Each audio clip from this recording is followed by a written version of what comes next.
ibadah yang Allah ridho. Juga selawat beriring salam kepada manusia yang mulia, manusia yang kita cintai, manusia yang kita rindukan, manusia yang kita nantikan syafaatnya di yaumil akhir, dialah Nabi Muhammad sallallahu alaihi wasallam. Alhamdulillah ibu-ibu, mungkin saya memperkenalkan diri dulu. Saya Ibu Nofri Hartini Tanius. Saya lebih suka dipanggil Bunda aja, bukan Ustazah. Saya sering ke daerah sini untuk nganter sekolah. Anak saya di SD Pakel, tapi itu udah lama. Karena sekarang ini aja udah 6 ya. Alhamdulillah. Saya tinggal di Kota Gede, ibu-ibu. Ada yang tahu? Ada yang tahu? Saya di Pelangi, foto Pelanginya juga ada yang tahu? Oh, lebih dikenal Pelanginya dibanding saya ya. Ya. Iya. Yes, ya. Alhamdulillah. Jadi ibu-ibu, malam hari ini marilah kita mengkaji persoalan yang setiap hari kita alami gitu. Ada yang tidak pernah punya masalah? Nggak mungkin ya, nggak mungkin. Ya, masih manusia. Karena apa? Nabi Adam alaihissalam itu diturunkan ke bumi itu sebagai apa? Sebagai hukuman buat dia. Dari surga diturunkan ke bumi itu sebagai hukuman. Artinya memang dunia ini adalah hukuman buat kita. Bagi manusia ini hukuman. Pasti di sana banyak sekali masalah-masalah, ujian-ujian, cobaan-cobaan, musibah-musibah sampai dengan akhir zaman. Bahkan kata Allah, seseorang tidaklah disebut beriman kalau kita belum dicobai, belum dikasih ujian sepedih nabi-nabi yang telah Allah turunkan. Nabi Muhammad SAW, Nabi Ibrahim yang dibakar hidup-hidup, ya. Nabi Ayub dengan segala macam penyakitnya. Mereka adalah manusia-manusia soleh, manusia-manusia yang sangat taat dalam beribadah kepada Allah, manusia yang sangat dicintai Allah. Aduh, bahasa Jawa keluar. Itu ujiannya sangat berat. Apalagi kita yang kadang inget sama Allah, kadang lupa, lebih sering lupanya. Sholat bener 5 waktu, tapi apa bener-bener sudah khusyuk? Kita betul sedekah, tapi apa sudah ikhlas? Gimana kalau nggak disebut nama panitia, namanya nggak tercantum sebagai kita penyumbang musola ini? Ngambek. Artinya pasti kita juga diberi ujian-ujian dan cobaan-cobaan. Tapi takjubnya lagi, Nabi Muhammad SAW berkata bahwa kalau Allah mencintai seseorang hamba, maka dia akan diberi ujian. Semakin berat ujian itu, tanda Allah semakin mencintai. Jadi jangan sampai ya keluar dari kata-kata kita, si ibu itu ujiannya banyak, mungkin dihukum sama Allah. Salah, itu dihapus itu. Itu tanda cinta Allah sama hamba. Maka seorang hamba akan diberi ujian sebagai teguran. Ayo, minta sama aku, menghadap sama aku, sholat lagi yang banyak. Gitu. Karena kita sering lalai kalau nggak dapat ujian itu. Suami ganteng, kaya, soleh, anak-anak pinter, manut-manut. Gak ada ujiannya, ya biasa-biasa aja. Dari mana dia akan mendapatkan pahala sabar kalau dia tidak mendapatkan ujian? Jadi kalau kita selalu, ya Allah berilah aku kesabaran. Tahu nggak ibu pahala sabar itu seberapa? Pahala sabar itu tidak ada satupun timbangan Allah yang mampu menimbang pahala tersebut. Saking beratnya. Allah punya timbangan, mizan itu timbangannya Allah. Tapi yang sabar, yang memiliki kesabaran, itu tidak mampu timbangan itu menimbangnya, sampai Allah katakan innallaha ma'as-sabirin. Aku nanti akan berjalan bersama orang-orang yang sabar. Bayangin, di akhirat nanti di mana semua orang begitu ketakutan, mengerikan keadaannya saat itu. Bayangin, iza zulzilatil ardu zilzalaha, ketika bumi digoncangkan segoncang-goncangnya. Dan gunung-gunung wajibalu kal ihnil mangfus, gunung-gunung berterbangan. Bayangin, gunung Merapi terbang semua, apalagi manusia terbang seperti anai-anai, seperti kapas berterbangan gitu. Gimana nggak mengerikan nanti itu? Laut itu besok tumpah ke bumi itu bukan seperti tsunami. Laut itu berubah menjadi lahar yang sangat panas. Matahari hanya sejengkal pada gitu. Semua orang ketakutan, mengerikan, dan mencari perlindungan. Dan tidak ada satupun perlindungan saat itu kecuali perlindungannya Allah. Maka orang-orang sabar akan datang itu dengan Allah. Allah di depan, di belakangnya orang-orang yang sabar tadi. Ini pahala yang tidak ditimbang. Jadi tanpa ujian, kita tidak mungkin memiliki pahala sabar tersebut. Saya mah sabar. Kenapa? Soalnya suami kaya. Nggak ada kan? Gitu. Saya mah sabar. Kenapa? Lah, suami saya kawin lagi. Itu baru keren. Itu keren gitu.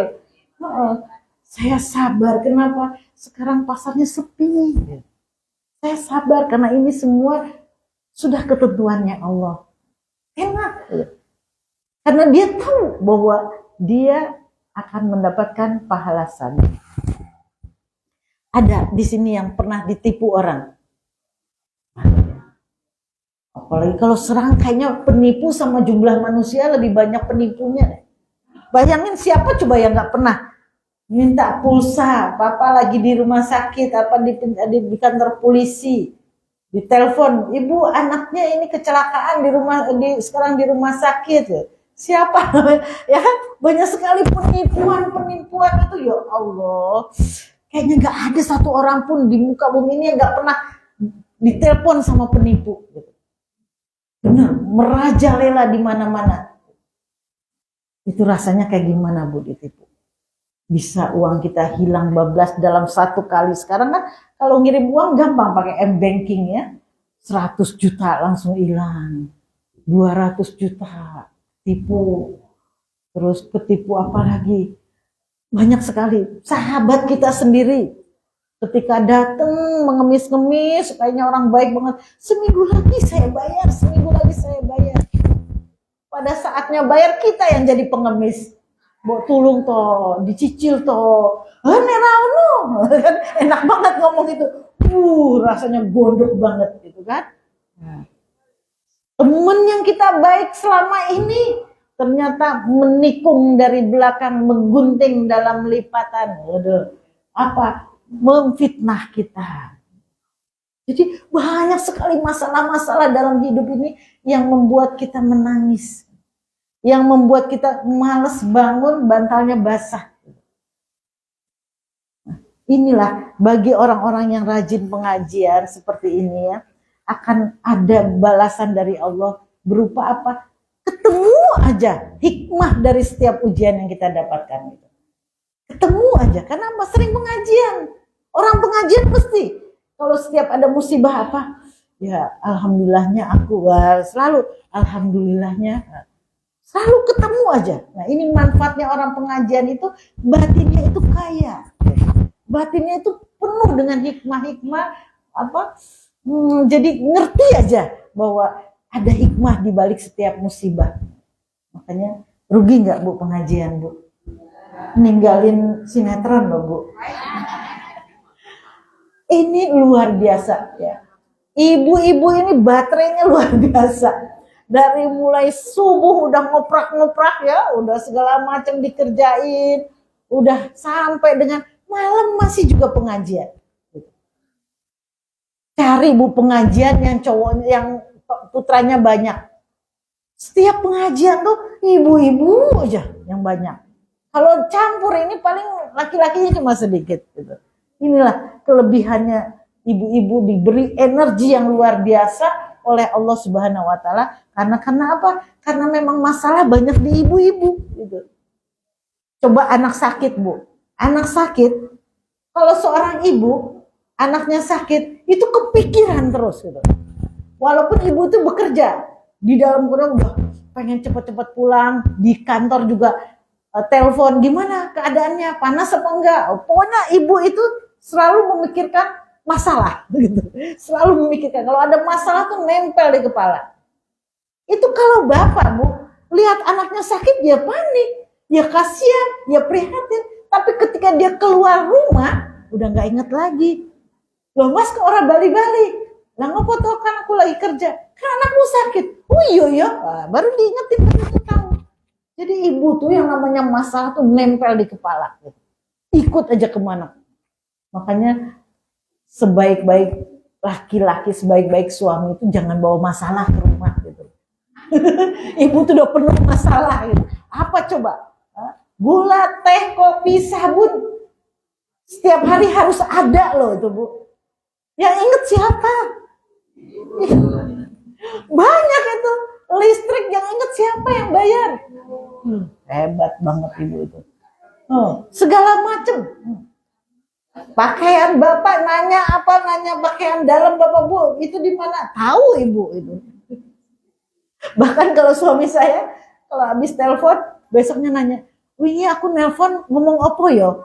Dia nelpon ke orang, nanya saya. Tapi ibu tuh dasar ibu tahu, oh kamu ngebilang ini gitu. Jadi dia telepon sama orang aja, besoknya nanya, "Wih, aku telepon karo Pak Iki ngomong apa ya aku?" gitu. Bisa begitu loh gitu. Ya itu silah kehebatan ibu, makanya supaya tidak stres, ya, supaya stres. Ini potensi walaupun Allah itu memberikan ibu-ibu dengan banyak masalah, gitu, dengan besarnya masalah, tetapi juga beserta kelengkapannya. Gitu. Dulu ketika saya punya masalah anak saya, gitu, punya masalah dengan anak saya, kakak saya langsung ikut campur. Kamu sih gini anak kamu, harusnya begini didiknya, harusnya gini-gini. Saya bilang ini, saya seorang ibu, diberi amanah, kepercayaan oleh Allah memiliki anak 4. Saya bilang, enggak cuma Allah tuh enggak cuma, nih anak 4, enggak cuma begitu Bu. Sekaligus kemampuan menyelesaikan masalah yang mengiringi anak tersebut.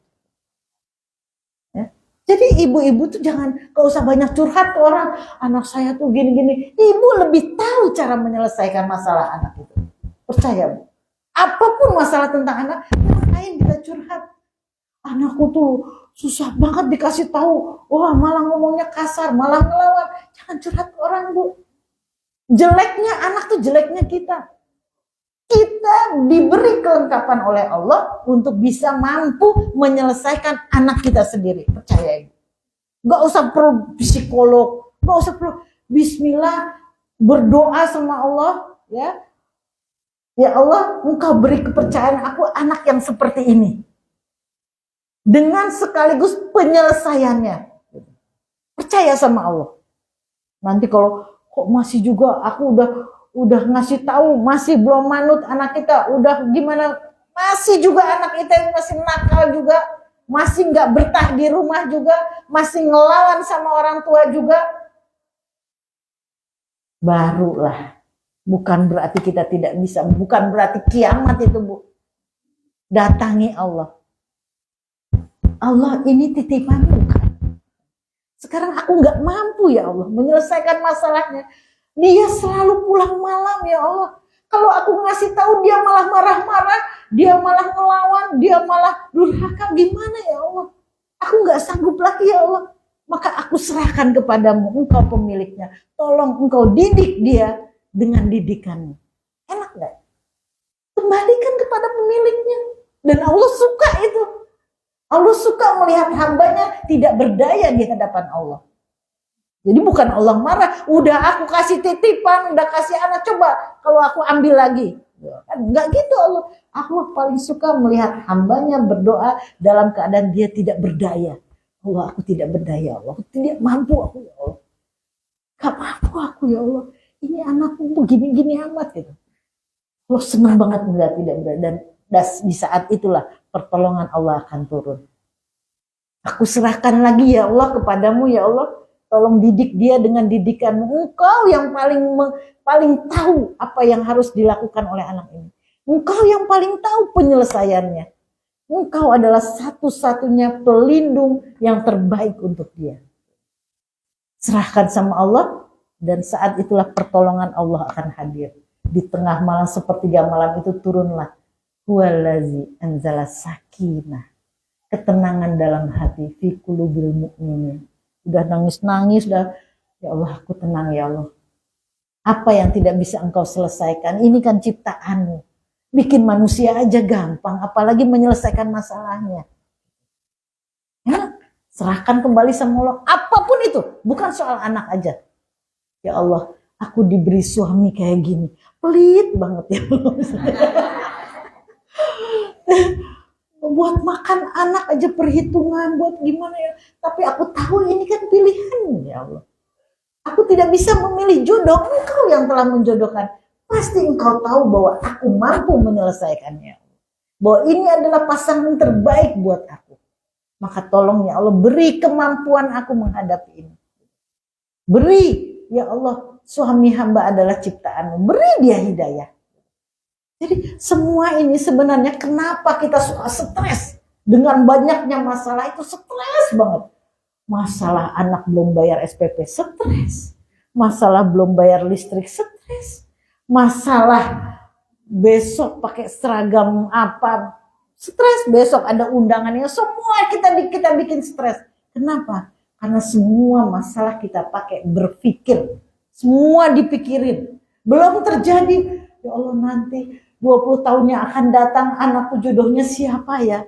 Kurang kerjaan gitu. Atau dulu yang akan datang, yang lalu udah kita pikirin kita. Sehingga apa? Stres. Mudah sekali stres. Seringnya stres banget ya. Stres banget ya. Kayak ini bahasa stres tuh gampang banget. Padahal itu berbahaya banget. Bahasa stres itu berarti kita tidak meniadakan Allah. Nggak percaya bahwa Allah bakal menolong kita. Maka kalau ada masalah itu bukan berpikir, tapi berzikir. Pakai buat berzikir. Indah banget. Kenapa tadi udah dibilangin kan? Bahwa ujian itu pasti adanya. Semakin berat, semakin cintanya Allah pada kita. Ya Allah, betapa engkau cinta kepadaku. Aku yang paling berat ini, yang masalah-masalah ini banyak banget. Nggak kayak ibu sebelah. Kasih. Jadi pakai buat berzikir. Saat pertama kita dapat masalah ya. Supaya masalah itu menjadi indah. Supaya masalah itu betul-betul karena cintanya Allah. Yang pertama kita ta'awuz. Ibu, ini anak ibu nggak naik kelas. Langsung a'udzubillahi minasyaitonirrajim. Supaya apa? Supaya setiap perkataan kita, perbuatan kita tidak ditumpangi setan. Gitu. Bayangin, kamu diomongin si ibu itu loh. Katanya kamu itu ngutang nggak dibayar-bayar. Apa? Oh, itu kalau ditumpangi setan langsung marah kita. Dia gitu. Ngeri. Asal ada yang ngadu kita apa langsung kita beli jeruk sampai di rumah busuk semua, panas. Mau tak balik kayak gitu, penipu dia segala macam. Makanya kita harus setiap kali ada masalah sekecil apapun, ya sekecil apapun kita baca ta'awuz supaya setan tidak numpang di masalah yang sedang kita hadapi. A'udzubillahi minasyaitonirrajim. Ya Allah, aku berlindung dari segala godaan setan. Misalnya ada mertua gitu, marah sama kita, nyakitin kita, ngomong sesuatu yang tidak kita kerjakan bahkan gitu. Kamu tuh suamimu nggak pernah diladeni gitu kan. Landep banget itu. itu masih lumayan Bu. Kalau orang Sumatera Barat Ada yang orang Sumatera Barat? Oh, Ibu. Itu ya nggak semua ya Bu ya. Itu kalau mertua itu minum masakan kita itu nggak enak, itu bahasanya kayak apa, air seni kuda. Kalau bahasa Padangnya karayu kudo. Ya Bu, nggak semua ya. Ya ada yang nggak, makanya artinya apa, makanya orang dulu kan kalau kawin sama orang Padang harus bisa masak gitu kan. Nggak semua. Kenapa saya bisa cerita itu, karena saya orang Padang dulu. Tapi saya juga enggak, karena mertua saya orang Jawa. Orang tua saya juga enggak, pada orang tua saya orang Padang. Enggak semua ya. Cuma artinya memang orang Padang itu ditakdirkan perempuannya itu pintar masak gitu. Pintar masak ya. Enggak semua juga. Enggak semua juga. Sehingga apa? Sehingga mertua itu karena dia juga pintar masak, makan itu harus sesuai rasanya gitu. Sesuai dengan pakemnya gitu. Nah, itu ketika mendapatkan ujian yang menyakiti hati tadi, pertama apa? Membaca ta'awuz. Ketika ditipu sama orang, Masya Allah, hilang 100 juta gitu. Langsung ta'awuz. Supaya apa? Kalau kita ditumpangi setan, langsung kita marah sama Allah gitu. Marah sama Allah, atau kita membenturkan kepala, atau kita mengucapkan kata-kata yang tidak baik gitu. Bangkrut nih, bangkrut. Ngeri loh. Kalau ketika kita ditipu orang, langsung kita ngomong bangkrut, bangkrut beneran. Ada malaikat kiri kanan mengaminkan apa kata-kata kita gitu. Sehingga apa? Auzubillahiminasyaitonirrajim. Itu pintar itu. Itu akhlak yang terbaik. Hentakan pertama pada saat kita mendapatkan ujian, kita baca ta'awudz supaya setan tidak menumpang di dalam masalah kita. Yang kedua yang harus kita baca apa? Innalillahi wa inna ilaihi raji'un. Ya Allah, ini semua milikmu dan kembali kepadamu. Enak. Bayangin ditipu 100 juta loh. Innalillahi wa inna. Ya, aku lahir nggak bawa duit 100 juta. Ini kalau nggak dari Allah, melariskan daganganku, nggak punya aku duit segitu. Maka ini kembali lagi kepada Allah. Innalillahi wa inna ilaihi. Terus kemudian berdoa. Ketiga, ini doa yang paling indah. Insya Allah hati kita menjadi tenang. Allahumma, ya bareng-bareng. Allahumma ajurni fi musibati wa akifli khairu minha. Ulangi ya. Allahumma ajurni fi musibati wa akifli khairu minha.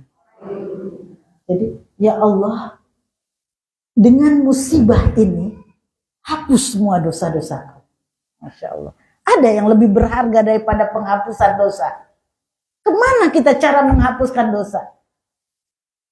Maka di dalam ketika setiap orang, ya Allah, dengan musibah ini hapus dosaku. Dan kemudian apa? Wa akifli khairu minha. Dan ganti yang jauh lebih banyak daripada, yang lebih baik daripada yang hilang ini.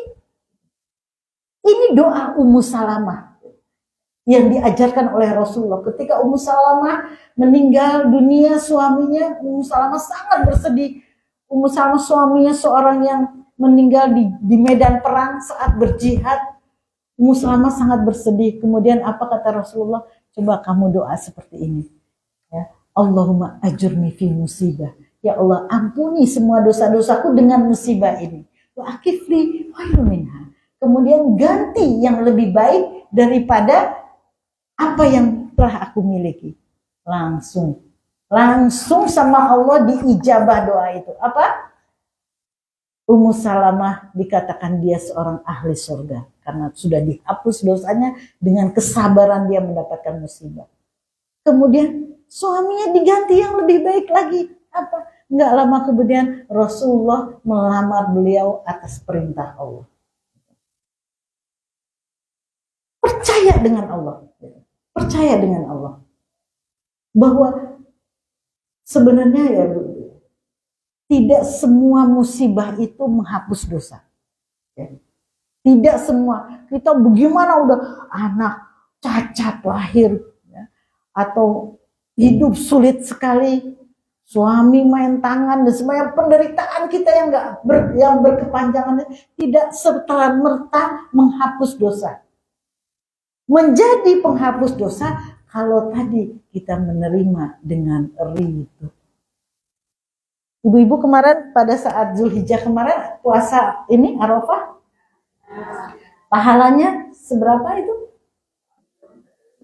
Setahun sebelum dan setahun sesudah, ya. Dan ketika kita banyak sekali bersedekah pada bulan Zulhijjah tadi, ketika banyak beribadah, pahalanya juga berlipat ganda. Sebelumnya kita puasa Ramadan, pahalanya juga berlipat ganda.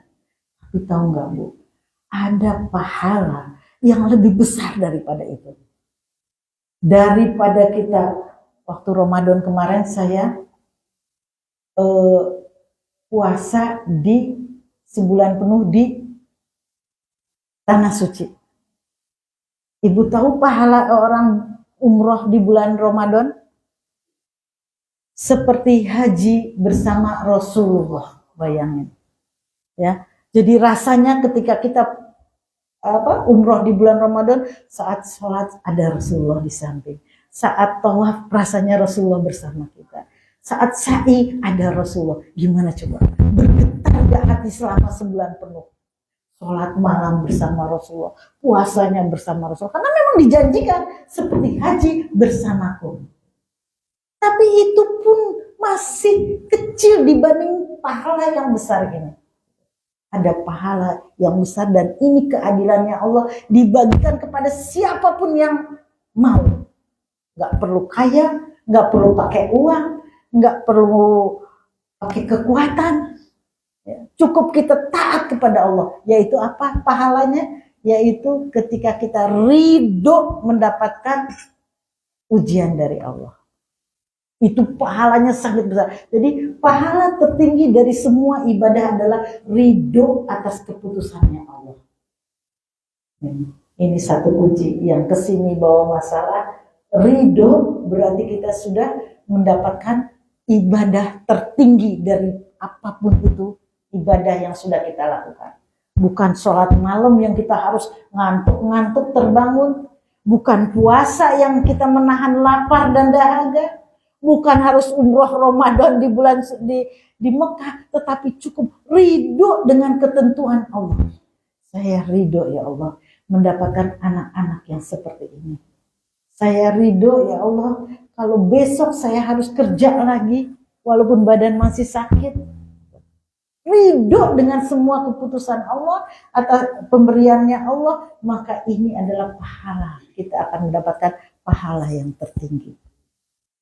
Jadi bagi orang yang ridho terhadap ujian-ujiannya Allah, barulah turunan-turunannya itu pertama akan dihapus dosa-dosanya.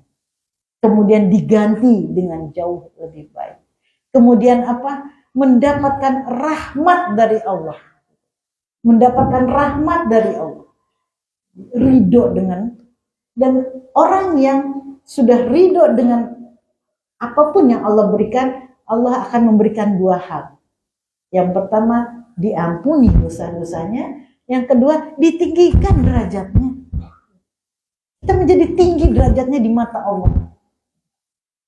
Sehingga apa? Orang-orang yang tinggi derajatnya itu nanti yang cepat naik ke surganya. Cukup seperti itu. Ridho dengan ketetapannya Allah.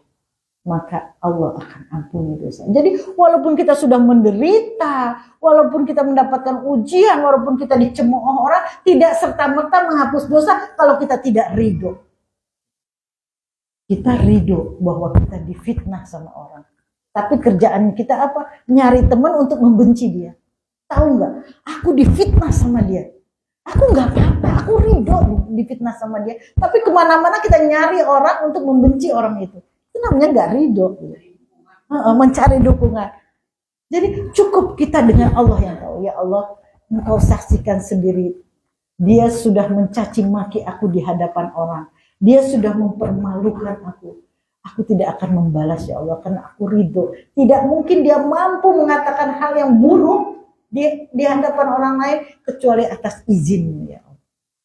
Tidak mungkin dia datang ke rumah, bisa datang ke rumah memaki-maki aku kecuali atas izin dan aku ridho ya Allah. Maka aku serahkan urusanku ini kepadamu. Sesudah ridho tuh apakah orang itu nggak dapat balasan? Itu bukan urusan kita. Jadi ada 3 hal ya. Kalau kita mendapatkan perlakuan yang tidak menyenangkan, yang menyakitkan kita, pertama adalah ya ini boleh semua, 3 hal ini boleh semua. Yang pertama kita balas lagi. Dia mukul, kita pukul. Dia ngatain kita ngatain kita. Boleh. Tapi kita tidak mendapatkan apa-apa. Kita tidak mendapatkan pahala, tidak menghapus dosa kita, tidak juga mendapatkan kebahagiaan. Ya paling kepuasan, aku udah balas dia. Nggak dapat apa-apa kita. Nggak dapat pahala, nggak menghapus dosa. Nah ini yang kita lakukan. Tapi boleh. Sepanjang yang kita balas sesuai. Yang ngerinya kalau kita membalasnya tidak sesuai. Pembantu kita memecahkan piring kita yang bagus. Kita marah-marah, melebihi harga dari piring itu. Maka nanti tanggung jawab kita di hari pengadilan. Kamu marahnya kebangetan. Sampai menyakiti dia. Sampai dia nggak bisa tidur. Bahkan dia sakit. Maka kamu akan dibalas dari kelebihannya itu. Kan ngeri. Ya, kalau kita balas ternyata kita lebih daripada apa yang dia lakukan. Yang kedua, kita tidak membalas di dunia, tapi ya Allah azab dia ya Allah. Azab dia yang sudah menyakiti aku, yang sudah menipu aku, tolong azab dia ya Allah. Di dunia kita diam aja, kita nggak ngomong, nggak membalas, nggak apa karena kita memang nggak mampu mungkin. Tapi kita minta terus doa ya Allah, beri balasan yang lebih berat, beri balasan yang pedih gitu. Boleh itu kita, karena kita mintanya sama Allah, boleh. Tapi kita pun nggak dapat apa-apa di akhiratnya nanti. Dan apa gunanya bagi kita kalau dia diazab? Apa enaknya kita nggak mendapatkan apa-apa? Kita nggak dapat pahala, kita nggak dapat duit, nggak dapat apa.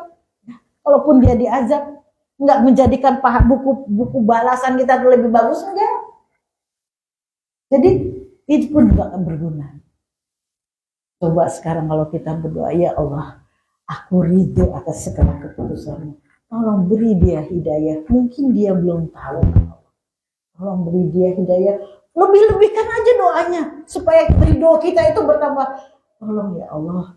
Beri kemampuan dia. Tunjukkan yang benar bagi dia. Supaya dia bisa mengikuti. Tunjukkan yang salah supaya dia bisa meninggalkannya. Tolong keluarganya menjadi keluarga sakinah mawaddah warahmah. Tolong beri dia rezeki yang banyak ya Allah. Karena hanya Engkau lah yang doa terbaik-baik terus buat dia. Kok kita masih ganjel, ini udah diterima belum ya sama Allah? Aku sudah ridho, jangan-jangan cuma di mulut ridho, doanya juga cuma di mulut, ya kan? Bisa aja kita, saya ridho, ya Allah tolong dia kasih hidayah, tolong keluarganya banyakin rezekinya, itu bisa aja dari mulut. Nah, supaya kita masih juga belum yakin kita bahwa kita ridho, apa? Datangi rumahnya bawa durian sekarung. Itu baru yakin aku ridho gitu. Ini jangan yang ini bagi-bagi makanan, yang di sana jangan ya. Walaupun aku sudah memaafkan dia, walaupun aku sudah ridho, tapi aku masih sakit hati. Gimana itu? Ya, makanya ridho ini adalah pahala tertinggi dari segala ibadah. Karena apa? Berat. Tapi ini bisa, kalau orang-orang pengajian ini bisa, gitu. Bisa untuk bisa ridho karena apa? Selalu mendapatkan hikmah, selalu itu tadi karena orang-orang pengajian itu orang yang berzikir. Apa sekarang lagi berpikir kan? Enggak, lagi berzikir kepada Allah. Oh ya Allah, alhamdulillah sampai di sini aku bisa ikut pengajian ya Allah walaupun ngantuk banget, walaupun di rumah anak-anak rewel. Walaupun masih banyak cucian piring, Engkau mudahkan jalan ke sini ya Allah. Allah, terima kasih Allah. Karena apa? Kita nggak mampu bisa ikut ke sini pengajian tanpa hidayah dari Allah. Semua orang yang ada di sini, walaupun apapun niatnya, itu karena hidayah dari Allah. Nggak bisa kita melakukan satu amal ibadah sedikit pun kecuali atas pertolongannya Allah. Makanya doanya apa? Allahumma a'inni ala zikrika wa syukrika wa husni ibadatik. Ya Allah, tolong ya Allah supaya aku bisa mengingatmu. Coba, untuk mengingatmu aja kita butuh pertolongan Allah. Apalagi untuk puasa, apalagi untuk sholat, apalagi untuk bersedekah. Kita butuh mengingat Allah. Jadi, tapi ibu ya, saya baru diingetin sama anak saya apa? Nah, tahu nggak? Orang yang masuk neraka itu, yang paling dalam nerakanya, yang paling duluan keraknya neraka itu, yang paling duluan itu bukan penzina loh, bukan perampok, bukan apalagi, bukan yang nggak sholat, bukan yang nggak puasa. Ingat-ingat ya, supaya kita punya rasa tawadu. Terus siapa nak? Itu orang yang hafal Quran, orang yang mati di medan perang, orang yang rajin bersedekah. Coba, orang yang punya, yang jadi kerak api neraka bukan perampok yang disebutkan itu, tapi tiga ini orang yang hafal Quran atau ahli ibadah atau yang memiliki ilmu. Yang kedua orang yang mati di medan perang. Yang ketiga apa? Orang yang ahli sedekah. Jika karena ibadah itu dia lakukan bukan karena Allah, dia bisa menghafal Al-Quran. Padahal dia bisa menghafal Al-Quran karena pertolongan dari Allah. Dia memiliki ilmu karena pertolongan dari Allah. Tapi dia tidak melakukannya karena Allah. Termasuk kita ini, kita ini rajin pengajian. Tapi kita betulkan, kita luruskan niat kita. Apa supaya dibilang ahli pengajian? Apa supaya dibilang kita lebih baik daripada orang lain? Hati-hati. Makanya kalau bukan kita lakukan karena Allah, bukan sekedar itu, kamu hafal Quran, tapi akhlakmu buruk, gitu. Maka kamu dikerak apinya. Kamu hafal Quran, tapi kerjaan kamu menipu, kerjaan kamu menyakiti orang lain, kerjaan kamu durhaka sama orang tua, maka kamu akan jadi kerak api neraka dibanding orang yang tidak hafal Al-Quran melakukan dosa yang sama. Termasuk kamu ahli pengajian, tapi apa? Kalau enggak di luar pengajian, kamu tiktokan, kamu buka aurat, kamu berlenggak-lenggok, kamu menyakiti orang, kamu pinjam punya orang barangnya nggak dikembaliin. Kamu kalau di pengajian ngomongin itu lebih berat dosanya dibanding orang yang tidak pengajian.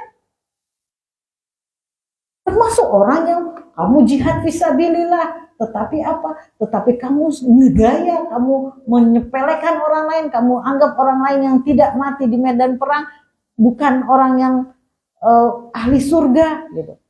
Maka Allah tidak membutuhkan gaya kita. Allah butuh ketawaduan kita, kerendah hatian kita. Karena apa? Karena kita mampu beribadah itu hanya semata-mata pertolongan Allah. Betul-betul semata-mata itu.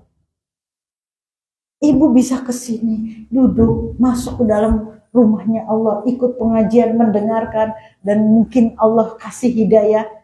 Itu betul-betul karena kasih sayangnya Allah, pertolongannya Allah.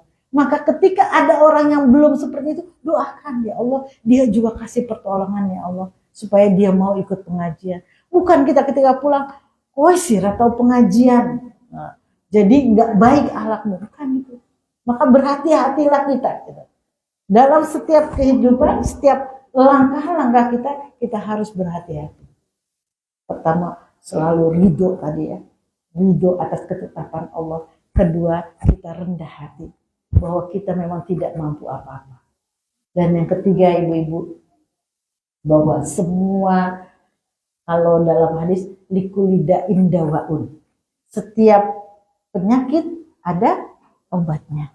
Itu sebenarnya bukan semata-mata sakit panu atau sakit gigi ada obatnya, bukan. Setiap masalah penyakit bukan, ada penyelesaiannya, sekaligus penyelesaiannya. Allah tuh pasti setiap ini masalah, inna ma'al usri yusra, inna ma'al usri yusra. Setiap ada masalah ada jalan keluarnya. Ada dua jalan keluarnya. Ada masalah, ada dua jalan keluarnya. Bayangkan, lebih banyak jalan keluarnya dibanding masalahnya. Cuma tadi mungkin pada saat itu kita masih belum berzikir kepada Allah.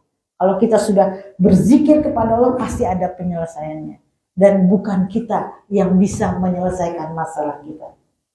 Apapun masalahnya, kita tidak mampu menyelesaikan masalah kita. Apapun yang diperlukan oleh Allah, apa? Wa may yattaqillah yaj'al lahu makhraja. Kamu bertakwa aja. Jadi gitu.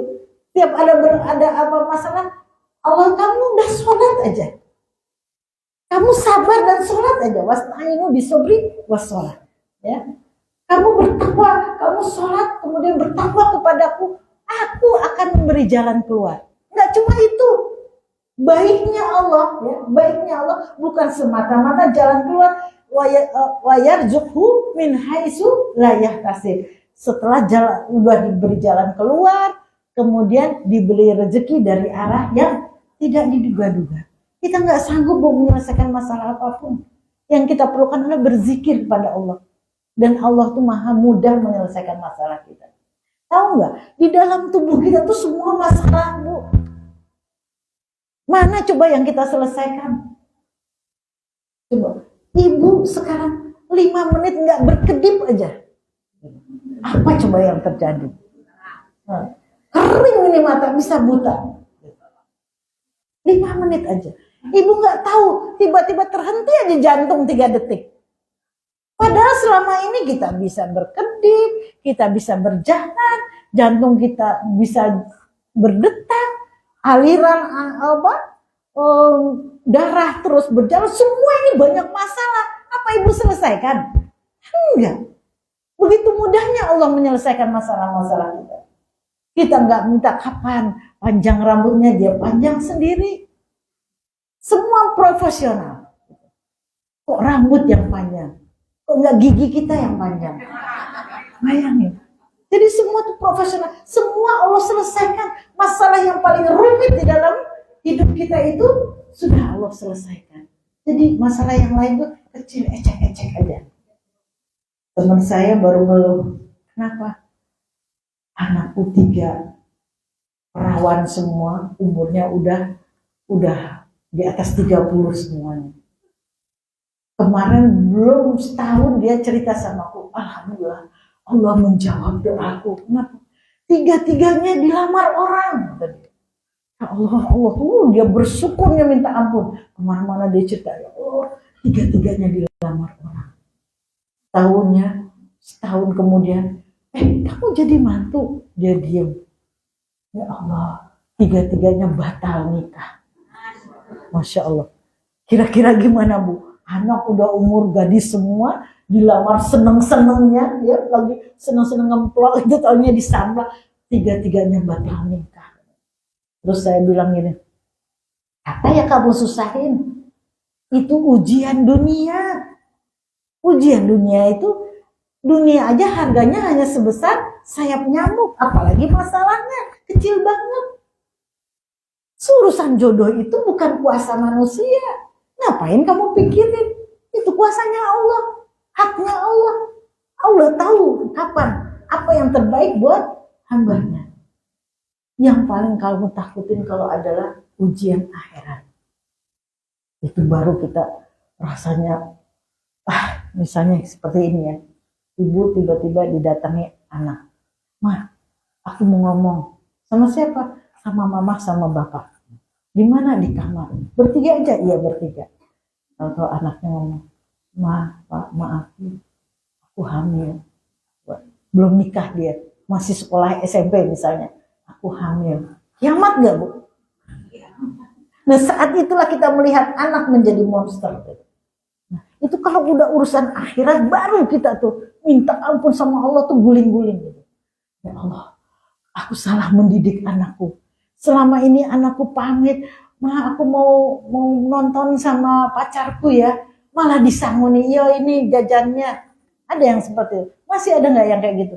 Masih ngasih fasilitas sama anaknya, mau pergi sama pacarnya malah disangoni. Itu artinya anak mau bermaksiat kita sangoni. Apa kita nggak ikut dosa itu?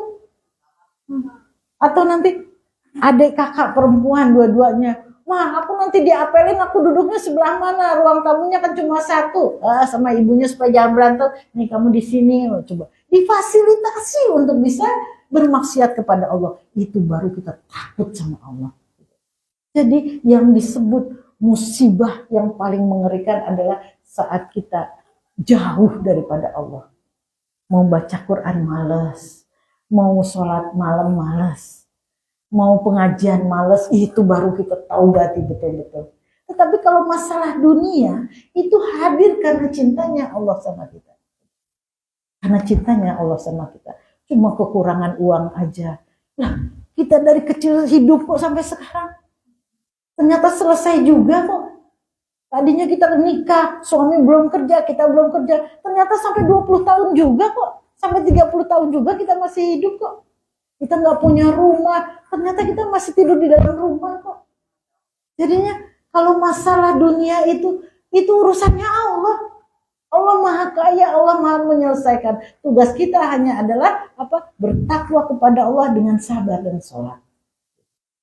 Sehingga akan menghasilkan sebuah ibadah yang tertinggi yang bernama ridho. Ya. Mudah-mudahan memberi pencerahan walaupun hanya sedikit. Tadi waktunya sudah habis Ibu. Oh masih ada yang mau bertanya? Barangkali curhat. Ya. Silakan.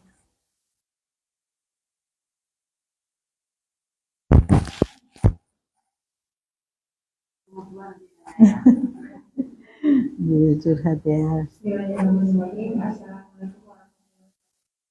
Waalaikumsalam warahmatullahi wabarakatuh. Iya. Sebelumnya mohon maaf, yang punya sisi enam dari masa cantik. Aduh, Masya Allah. Namanya siapa? Dani. Oh. Saya Ibu Dani. Ibu Dani. Nama sendiri apa nama suami? Dari. Non dari kali ya. Itu tadi bukan pertanyaan saya. Pertanyaan saya yang saya ingin tanyakan malam ini, di dalam Islam itu apakah sabar itu ada batasnya? Ya.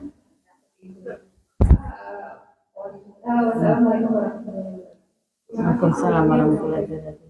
Langsung silahkan. Ya.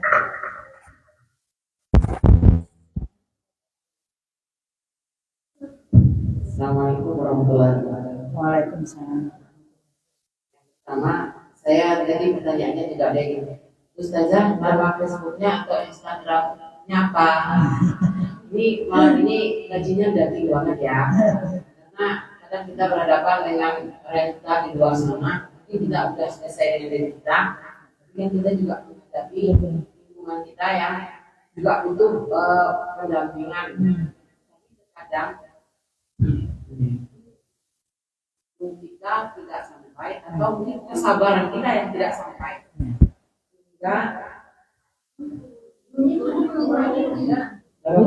ya jelas. Jadi kesabaran kita yang tidak sampai sehingga kita terkadang memilih untuk tidak membersihkan. Padahal teman-teman yang seperti itu kan sedang butuh bersama ya saudara. Tapi terkadang karena kurangnya ilmu kita merasa kok jadi toksik dia ini gitu. Dan kita ikut-ikutan tidak mampu menghentikan kebencian. Saya selalu berpendapat ya, bahwa dia terburuk di dunia ini adalah kebencian, gitu kan ya. Kalau dia terburuk makanya terburuk ya. Tapi jika kita menghadapi teman-teman bermasalah, Karena kita kan tak mampu saja. Mm. Sikap terbaiknya ini sikap ya. Kita udah tua-tua sebenarnya sikap loh saja. Itu saja. Jazakallahu khairan. Assalamualaikum warahmatullahi wabarakatuh. Waalaikumsalam. Ini harusnya yang bertanya dapat door prize. Kenapa? Karena bertanya itu sebenarnya setengah jawaban. Beliau tuh sudah tahu jawabannya sebenarnya. Jadi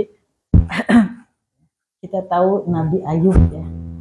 Nabi Ayub itu penderitaannya Masya Allah. Sawah ladangnya hilang, anak-anaknya mati semua, istrinya meninggalkan semua. Dan tahu penyakit Nabi Ayub itu. Kalau dia sujud keluar belatung-belatung dari kepalanya. Sakitnya sampai istrinya yang tinggal satu itu dia bilang, wahai Nabi, engkau kan kecintaannya Allah. Minta pada Tuhanmu supaya engkau sembuh. Itu Nabi Ayub tuh marah terhadap istrinya. Kamu nyuruh aku minta sembuh. Berapa lama kenikmatan sehat yang aku dapatkan? Baru sekian puluh tahun aku sakit ini. Lamanya seberapa aku tuh sehat itu. Sekarang aku mau minta sama Allah, malu aku minta sama Allah. Sampai kayak gitu. Sampai saking marahnya Nabi Ayub terhadap perkataan istrinya, kalau aku sembuh nanti aku cambuk kamu 100 kali. Padahal itu satu-satunya istri yang masih mau mendampingi dia dalam keadaan susah. Itu Nabi Ayub marah. Artinya apa? Sabar memang tidak ada batasan.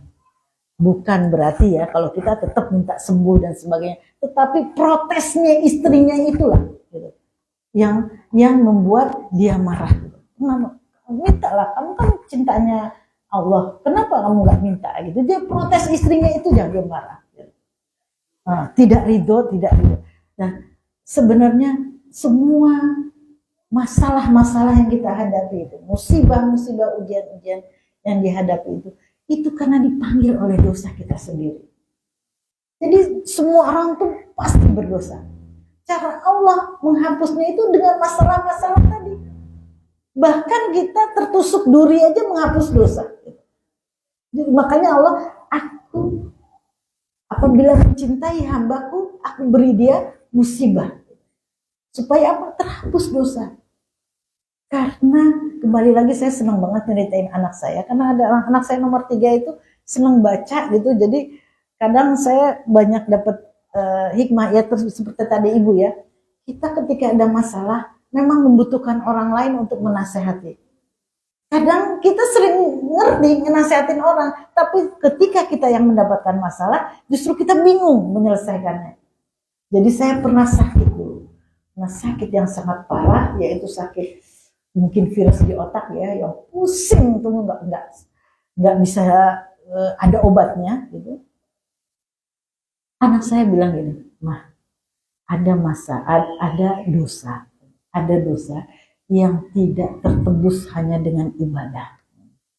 Biar mama, ini biar misalnya bukan berarti saya seperti itu, biar mama ahli tahajud, biar mama ahli puasa, biar mama ahli sedekah, itu dosa itu tetap nempel, tidak terhapus oleh ibadah-ibadah hebat mama itu. Kecuali pada saat Allah beri sakit, dosa itu terhapus. Ada dosa yang tidak terhapus kecuali ada orang yang memaki kita.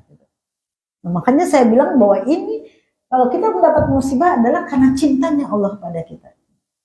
Oh, anak saya ini ya, misalnya apa, nakal gitu ya, sakit banget rasanya gitu. Itu langsung ya Allah, ada dosa yang tidak terhapus kecuali dengan perbuatan seperti ini. Kalau syaratnya tadi apa? Ridho. Jadi kita nggak punya pilihan lain sama Allah tuh, kecuali kita ridho dengan apa yang Allah putuskan buat kita. Dapat suami seperti ini, dapat anak seperti ini, dapat teman seperti ini, dapat lingkungan seperti ini. Hal-hal yang menyakitkan itu adalah tanda cintanya Allah, karena kita itu banyak dosa yang tidak terhapus kecuali dengan musibah tadi. Kecuali ketika kita ditipu oleh orang. Oh, berarti dosa saya pernah menipu orang, pernah bohong, ternyata dihapus lewat orang menipu kita. Kan gitu. Dosa saya pernah ngomongin orang, ternyata dihapus dengan lewat orang ngomongin kita. Dosa saya pernah memfitnah orang, ternyata dihapus dengan ada orang yang memfitnah. Kadang-kadang kita lupa dengan dosa-dosa kita, yang kita ingat adalah dosa orang terhadap kita. Jadi benar-benar kita itu nggak ada pilihan lain. Sampai Allah katakan, barang siapa ridho dengan keputusanku, dengan ujian dariku, maka akan aku ganti yang lebih banyak dan aku balas, aku hapus dosa-dosanya. Tetapi apabila tidak kamu ridho, akan aku beri azab yang pedih.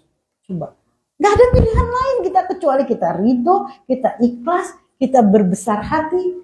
Dan orang Jawa itu punya kata-kata sakti. Ketika kita disakiti orang, kita ditipu orang, apa kata orang Jawa? Noto ati. Nah, kita seperti halnya ketika Nabi Muhammad SAW ditimpuk orang ketika beliau hijrah di Taif itu, ditimpuk sampai berdarah-darah. Kemudian apa? Menyingkir dulu ke dalam noto ati. Gitu. Jadi jangan gampang marah, jangan pada hentakan marah pertama kita langsung marah. Gitu. Kamu ya yang ngambil, jangan kayak gitu. Jangan-jangan kita menjadi dosa karena kita menuduh orang. Noto hati dulu. Pun gitu ketika suami marah, ketika anak marah, ketika kita noto hati dulu. Kita punya kata-kata sakti orang Jawa ini. Noto hati dulu, diam dulu, merenung dulu. Jangan memberi keputusan ketika hentakan pertama. Ya, jangan memberi keputusan saat kita marah. Juga jangan menjanjikan orang saat kita baik. Gitu. Saat orang itu baik jangan menjanjikan. Ketika orang baik, oh nanti saya kirim ya, jangan gitu. Nanti kita jangan lupa gitu atau mikir lagi gitu. Makanya kita tuh banyak-banyak noto hati. Noto hati untuk apa? Berzikir kepada Allah. Berzikir kepada Allah. Nah, kemudian dengan halnya orang yang suka banyak yang ngadu sama kita, apakah itu disebut bergunjing gitu kan? Apa itu disebut bergunjing? Kita berusaha banget supaya tidak terjadi pergunjingan. Caranya apa? Kita nggak usah mau tahu itu siapa tuh yang kamu omongi, rumahnya di mana. Nggak usah. Dia membutuhkan kita untuk menyelesaikan masalah dia. Maka sejauh seusaha kita mungkin bahwa kita tidak perlu tahu identitas orang yang diomongin. Kalau ternyata tahu, ya, ternyata tahu. Oh, orang pengajian itu aku tuh dibilang gini, aku udah nggak. Ini baru kita ya boleh jadi kita boleh curhat, kita boleh ngadu kepada orang yang kira-kira orang itu bijaksana untuk bisa membantu kita menyelesaikan masalah kita. Saya nggak ngambil uangnya loh Bu, tapi saya gimana cara ngomongnya? Kan nggak ngerti dia, makanya itu boleh kita curhat kepada orang yang kira-kira akan membantu atau mampu menyelesaikan masalah kita.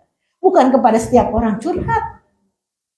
Orang yang memelihara sakit hati itu, saya belum bisa memaafkan. Bagaimanapun saya nggak ridho. Walaupun gini, itu cuma memperpanjang penderitaan dia. Nggak ada pilihan lain kita. Kalau kita memelihara sakit hati kita itu cuma memperpanjang penderitaan kita. Dipikir terus, oh, tega banget ya seperti itu. Itu memperpanjang penderitaan. Udah pada saat itu juga kita istighfar yang banyak, berzikir aja terus, banyak berzikir. Oh, kenang bahwa sebenarnya kita yang paling banyak dosa.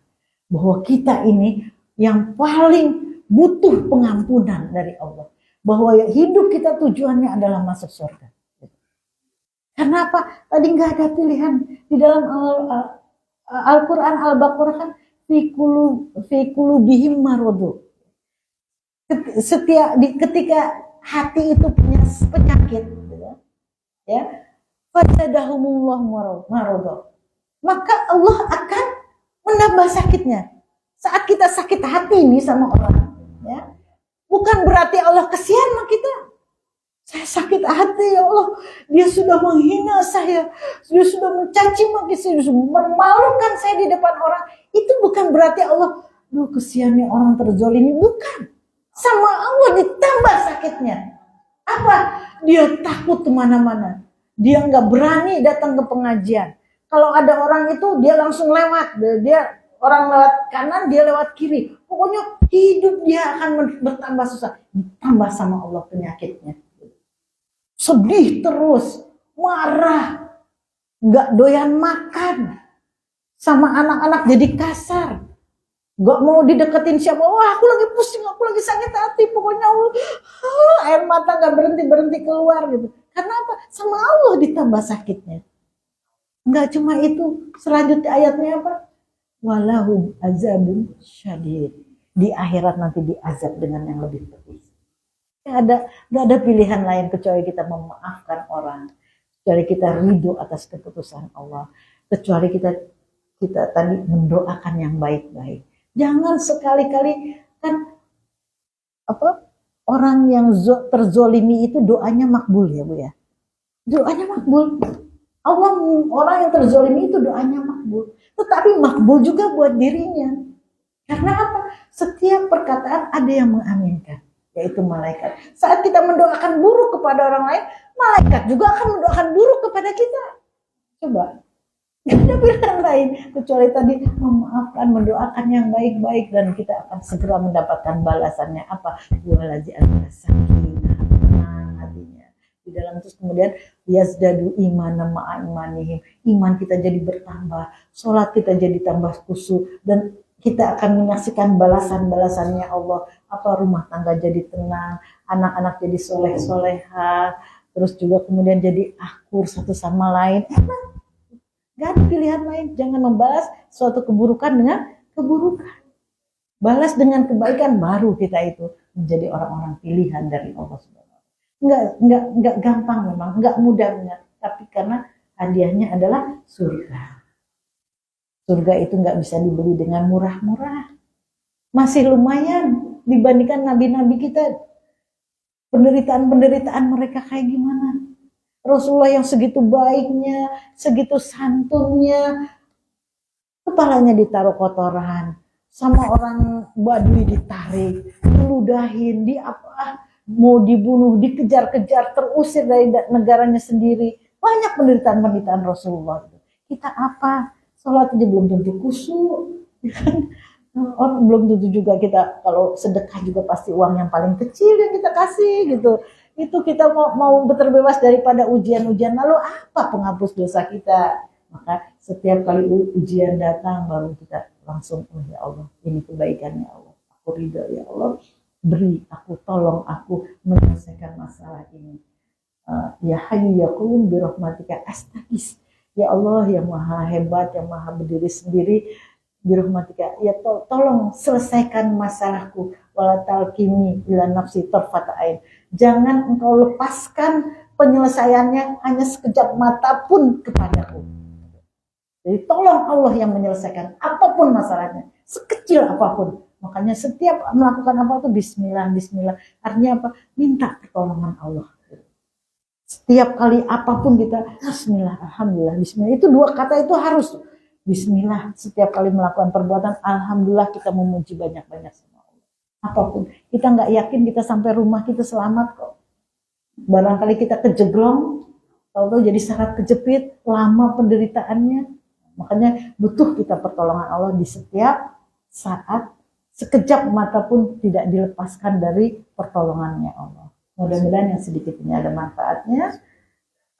Facebook saya Nofri Hartini, Nofri Hartini, apa?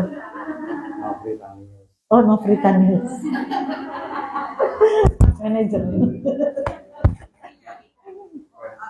Facebook sama YouTube sama. Nofri Tanius. Nomornya pakai F bukan V. Mantap. Saya Nofri Tanius, berteman nanti dengan saya. Mudah-mudahan kita bisa saling watawassaw bil haq, watawassaw bis sabr. Mohon maaf atas segala khilaf dan salah. Mohon doanya dari jamaah semua bahwa ya, saya juga minta doa supaya saya bisa melaksanakan apa yang saya katakan. Mari ibu-ibu kita angkat tangan kita, betul-betul tersambung hati kita hanya kepada Allah Subhanahu wa Ta'ala. Kita sangat membutuhkan pertolongan dari Allah untuk bisa melanjutkan hari-hari hidup kita dalam beribadah kepada Allah Subhanahu wa Ta'ala. Astaghfirullahaladzim, alladzi la ilaha illa huwal hayyul qayyum wa atubu ilaih.